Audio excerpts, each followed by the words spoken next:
6th day of Deepavali sweet ரெசிபியில் இன்றைக்கி நம்ம பார்க்க போகிறது சுலபமாக செய்யக்கூடிய ரவா லட்டு எப்படி செய்யலாம்னு பார்க்கலாம் வாங்க. இதுக்கு ஒரு தவால 1 டேபிள் ஸ்பூன் அளவுக்கு நெய் சேர்த்துக்கோங்க.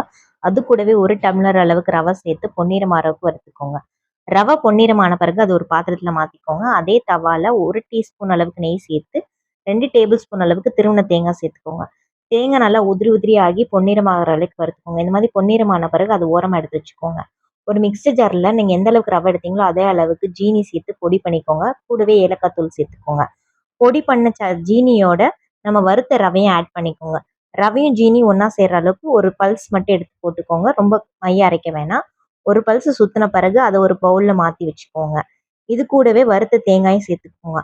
அதே பேனில் 2 டேபிள் ஸ்பூன் அளவுக்கு நெய் சேர்த்துக்கோங்க. உடைச்ச முந்திரி போட்டுக்கோங்க. முந்திரி பொன்னிறமான பிறகு அது கூடவே கிஸ்மிஸ் பழம் கொஞ்சம் சேர்த்துக்கோங்க. முந்திரி கிஸ்மிஸும் பொன்னிறமான கலவையை நீங்கள் வறுத்த தேங்காய் ரவை கலவையோடு சேர்த்துக்கோங்க.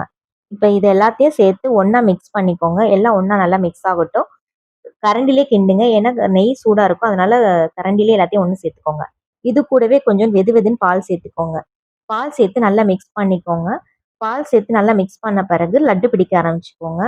லட்டு வந்து பால் சூடாக இருக்கட்டுங்க, அப்போதாங்க லட்டு பிடிக்க வரும். இந்த வெது வெதுன்னு சூட்டோடய லட்டு பிடிங்க. லட்டு ரொம்ப இறுக்கமாக பிடிக்க வேணாம், கொஞ்சம் இதாகவே பிடிங்க. ஏன்னா அப்போதான் கொஞ்சம் நேரம் ஆக ஆக ஆற ஆற லட்டு இருக்க ஆரம்பிக்கும். நீங்கள் பிடிக்கும் போதே டைட்டாக பிடிச்சிங்கன்னா லட்டு ரொம்ப ஹார்டாக இருக்கும். அதனால கொஞ்சம் லூஸாகவே பிடிங்க. இந்த தீபாவளிக்கு உங்கள் வீட்டில் ரவா லட்டு செஞ்சு எப்படி இருந்துச்சுன்றதை கமெண்ட் செக்ஷனில் தெரியப்படுத்துங்க.